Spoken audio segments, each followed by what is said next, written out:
Hello everyone, welcome to my channel. So guys, आज हम inorganic chemistry का second semester का टॉपिक ले रहे हैं, factors affecting the stability of metal complexes. हमेशा एग्जाम में आता है, काफ़ी ज़्यादा इंपॉर्टेंट क्वेश्चन है ये, ठीक है। और ये क्वेश्चन हमेशा लॉन्ग आंसर टाइप क्वेश्चन में आता है, जिसको आपको अच्छे से कंप्लीट करके जाना है एग्जाम में।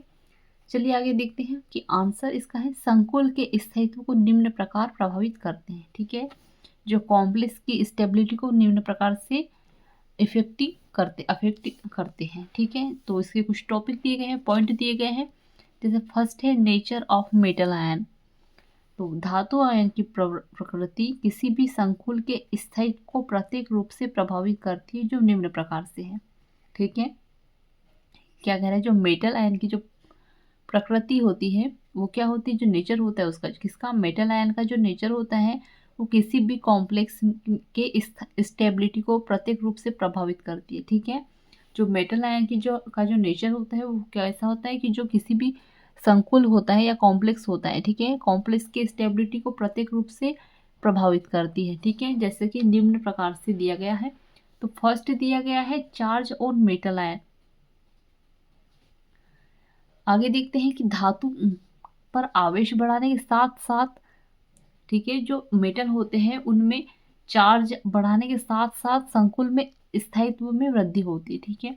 जैसे जैसे मेटल में जो चार्ज बढ़ेगा, वैसे वैसे क्या होगा, जो कॉम्प्लेक्स में स्टेबिलिटी बढ़ती जाएगी, ये कह रहा है, ठीक है। आ रहा है समझ में क्या कह रहा है कि जो मेटल में जैसे जैसे आवेश बढ़ेगा या चार्ज बढ़ेगा, तो उसके साथ साथ क्या होगा, जो संकुल है या कॉम्प्लेक्स है उनकी स्टेबिलिटी भी बढ़ती जाएगी, तथा संकुल या कॉम्प्लेक्स की क्रियाशीलता में कमी आती जाएगी। और स्टेबिलिटी बढ़ेगी तो उसकी जो रिएक्टिविटी है उसमें क्या होगी, कमी आएगी, ठीक है। अब किसी संकुल में केंद्रीय धातु आयन, यानी कि किसी जो कॉम्प्लेक्स में सेंटर मेटल आयन पर जितना ज़्यादा आवेश होता है, लिगेंड को अपनी ओर उतनी प्रबलता से अपनी ओर आकर्षित करता है। अब यहाँ पर देखिएगा, जैसे कि कोई जो कॉम्प्लेक्स है, किसी कॉम्प्लेक्स में जो केंद्रीय धातु आयन होते हैं वो उसमें जितना ज़्यादा आवेश होता है, तो उसके जो लिगेंड होते हैं वो अपने उसी मतलब कि जितना ज़्यादा उन केंद्रीय धातु यानी सेंटर मेटल आयन में जितना ज़्यादा आवेश होगा, उतना ज़्यादा वो क्या करेंगे, जो लिगेंड होते हैं उनको अपनी ओर आकर्षित करेंगे, ठीक है। मतलब कि जितने ज़्यादा केंद्रीय धातु आयन में आवेश होगा, वह क्या करेगा, लिगेंड को अपनी ओर उतनी ही प्रबलता से क्या करेगा, अपनी ओर आकर्षित करेगा, ठीक है। तथा आकर्षण प्रबल होने के कारण संकुल में धातु लिगेंड के मध्य प्रबल बॉन्ड बनता है, ठीक है। अब यहाँ पर देखिएगा, जैसे कि सेंटर मेटल आयन में जितना अधिक आवेश होगा तो लिगेंड को अपनी ओर आकर्षित करेगा, ठीक है, अपनी ओर खींचेगा। तो इससे क्या होगा, जो सेंट्रल मेटल आयन है और जो लिगेंड है उनके बीच जो बॉन्ड बनेगा वो कैसे बनेगा, प्रबल बनेगा, ठीक है, प्रबल बॉन्ड बनेगा, ठीक है। और संकुल के स्थायित्व में वृद्धि हो जाती है। और इससे क्या होगा, जब दोनों के बीच जगह जो बॉन्ड अच्छे से बनेगा तो उनमें क्या होगा, उसकी जो स्टेबिलिटी होगी, उसका जो स्थायित्व होगा वो क्या होगा, वृद्धि हो जाएगी उसमें, ठीक है। अब आगे देखते हैं, जैसे संकुल जो है हेक्सासाइनोफेरेट, ठीक है, जैसे कि इसके एग्जाम्पल दिया गया है। हेक्सासाइनोफेरेट क्या है, इसका फॉर्मूला Fe6n6 में केंद्रीय धातु इसमें क्या है, Fe है। सेंट्रल मेटल आयन इसमें क्या है, Fe है। तो Fe की ऑक्सीकरण अवस्था मान लीजिए 2+ है, जबकि जो संकुल है उसमें FeCN6 केंद्रीय धातु परमाणु Fe की ऑक्सीकरण अवस्था 3+ है। वैसे तो Fe की क्या होती है, ऑक्सीकरण अवस्था 2+ होती है, लेकिन इस कॉम्प्लेक्स में इसकी अवस्था क्या है, ऑक्सीकरण अवस्था 3+ है। अतः Fe2+ का स्थायित्व Fe2 की तुलना में कम होता है, ठीक है। मतलब कि Fe2 का क्या होगा, कम होगा, और Fe3 की तुलना में कम होगा, ये ज़्यादा होगा, क्योंकि Fe3 के ऊपर आवेश 3+ होता है, ठीक है। 3 ज़्यादा होता है, 2 छोटा होता है। तो क्या कह रहा है ये, क्योंकि Fe3+ की आवेश अधिक होगा और Fe2+ पर आवेश 2+ होता है, अतः जिस संकुल में केंद्रीय धातु परमाणु पर ज़्यादा होता है उस संकुल का स्थायित्व अधिक होता है, ठीक है। मतलब कि ऐसे तो Fe2 का ऑक्सीकरण अवस्था 2 होती है, लेकिन इस कॉम्प्लेक्स में इसकी अवस्था क्या है, +3 है, तो इसलिए क्या होगा, ये कॉम्प्लेक्स स्टेबल होगा। यहाँ पर देखिएगा, ठीक है, दिख रहा है। तो ये क्या होगा, जो कॉम्प्लेक्स होगा ये स्टेबल होगा। आगे देखते हैं, यानी कि अधिक स्टेबल होगा। आगे देखते हैं, फिर सेकेंड नंबर में कह रहा है साइज ऑफ मेटल। तो यहाँ पर जैसे कि देखिएगा, साइज जैसे इंक्रीज होगा तो बॉन्ड लेंथ भी इंक्रीज होगी और स्टेबिलिटी क्या होगी, डिक्रीज होगी। ठीक है, और इसका एग्जाम्पल क्या है, इसका यहाँ पे एग्जाम्पल, सॉरी एग्जाम्पल क्या है इसका, CuNH3 4 2+। ठीक है, और जैसे कि साइज अगर डिक्रीज होगा तो बॉन्ड लेंथ भी क्या होगी, डिक्रीज होगी, और इसकी स्टेबिलिटी क्या होगी, अधिक होगी।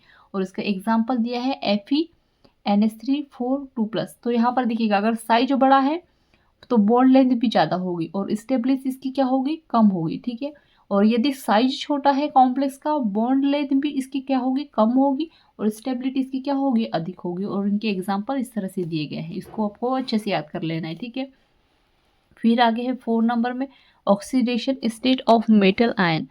तो ऑक्सीडेशन स्टेट अगर इंक्रीज होगी तो क्या होगा, मेटल और लिगेंड अल्टर, तो इनका जो मेटल और लिगेंड के इंटरेक्शन भी क्या होगा, इंक्रीज होगा। ठीक है, और स्टेबिलिटी इंक्रीज होगी। आ रहा है समझ में। अगर इसके ऑक्सीडेशन स्टेट अगर इंक्रीज होगी तो जो मेटल और जो लिगेंड है उनमें जो क्या होगा, अट्रैक्शन अधिक होगा। और जब मेटल और लिगेंड में अट्रैक्शन अधिक होगा तो क्या होगा, स्टेबिलिटी क्या होगी, अधिक होगी।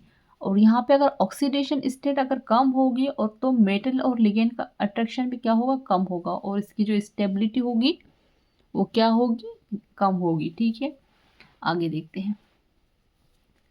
आगे है सेकेंड नंबर में नेचर ऑफ लिगेंड्स का। अभी तक हमने काय का नेचर पढ़ा था, नेचर मेटल आयन का नेचर पढ़ा भी। अब हम पढ़ेंगे नेचर किसका, लिगेंड का नेचर पढ़ेंगे। तो क्या कह रहे हैं, फर्स्ट में strong and weak field ligand. तो देखते हैं आगे, यदि किसी संकुल में केंद्रीय परमाणु में जुड़े लिगेंड प्रबल हो तो, ठीक है, यदि किसी कॉम्प्लेक्स में जो केंद्रीय एटम में जुड़े लिगेंड जो होंगे वो प्रबल होंगे तो क्या होगा, धातु के आंतरिक यानी कि N-1 द्वीप कोशों को संकरण में भाग लेते हैं, जिससे क्या होगा, जो लेबिल कॉम्प्लेक्स होता है अतः इनका स्थायित्व कम होता है। ठीक है, यही बात फील्ड लिगेंड के लिए लिखनी है। ठीक है, और जैसे क्या कह रहा है यहाँ पर, यदि किसी कॉम्प्लेक्स में जो केंद्रीय एटम होगा में जुड़े जो लिगेंड होंगे वो प्रबल होंगे तो क्या होगा, धातु के जो आंतरिक द्वीप कोश होंगे वो संकरण में भाग लेते हैं। ठीक है, संकरण में भाग लेंगे, ट्रांजिशन भाग लेते हैं, जिससे लेबिल कॉम्प्लेक्स होता है अतः इसका स्थायित्व क्या होगा, कम होता है। फिर सेकेंड नंबर में है basicity of ligand. Basicity of ligand अगर इसकी इंक्रीज होगी तो मेटल लिगेंड बॉन्ड क्या होगा, लंबा होगा या ज़्यादा होगा। ठीक है, और इसकी रिएक्टिविटी क्या होगी, कम होगी, और स्टेबिलिटी इसकी क्या होगी, अधिक होगी। ठीक है, अब बेसिसिटी ऑफ लिगेंड अगर इनकी डिक्रीज होगी तो मेटल और लिगेंड बॉन्ड क्या होगा, छोटा होगा, इनकी जो बॉन्ड लेंथ क्या होगी, कम होगी, छोटी होगी, डिक्रीज होगी, और इसकी रिएक्टिविटी बढ़ेगी और स्टेबिलिटी कम होगी। ठीक है, आ रहा है समझ में। आगे देखते हैं, और थर्ड नंबर में कह रहा है कि number of donor timing ligand. दाता परमाणु जो देने वाले जो परमाणु होते हैं, अगर दाता परमाणु ज़्यादा संख्या में होंगे तो मेटल लिगेंड बॉन्ड क्या होगा, बॉन्ड लेंथ क्या होगी, ज़्यादा होगी, और स्टेबिलिटी भी ज़्यादा होगी। ठीक है, जैसे कि CO2 किलेशन। ठीक है, अब यहाँ पे डोनेटिंग ग्रुप होगा, जैसे कि दाता परमाणु या डोनेटिंग जो ग्रुप होंगे अगर वो डिक्रीज होंगे तो मेटल लिगेंड बॉन्ड क्या होगा, ये क्या है, ये होगा, डिक्रीज होगा। ठीक है, यहाँ पे अपोजिट लिखना है, देखिए यहाँ के इसके अपोजिट लिखना है। तो डोनेटिंग ग्रुप अगर डिक्रीज होगा तो मेटल और लिगेंड बॉन्ड लेंथ क्या होगी, डिक्रीज होगी, और स्टेबिलिटी क्या होगी, डिक्रीज होगी, और ये क्या होगा, CO2 किलेशन होगा। अब डोनेटिंग ग्रुप अगर डिक्रीज होगी तो मेटल और बॉन्ड लेंथ क्या होगी, डिक्रीज होगी, और स्टेबिलिटी भी डिक्रीज होगी। आ रहा है समझ में। ये एक ही चीज़ है तो आपको ये एक ही बार लिखना है। ठीक है, ये गलत था इसलिए यहाँ पर लिखकर मैंने इसको काटा नहीं। ठीक है, गलती से। तो ये क्या है, ये गलत है और ये सही, ये भी सही, गलत नहीं है, ये भी सही है, इसको मैंने सही कर दिया है तो दोनों सही सही है। ठीक है, सो गाइस यहाँ पे जो है हमारा टॉपिक एंड होता है। सो आई होप आपको अच्छे समझ में आ गया होगा। सो प्लीज़ चैनल को सब्सक्राइब कर दीजिएगा, बेल आइकन प्रेस कर दीजिएगा, और एमएससी केमिस्ट्री और सेमेस्टर के नोट्स परचेस करने के लिए आप मुझे व्हाट्सएप पे मैसेज कर सकते हैं। डिस्क्रिप्शन पे व्हाट्सएप नंबर शेयर कर दिया है। Thank you.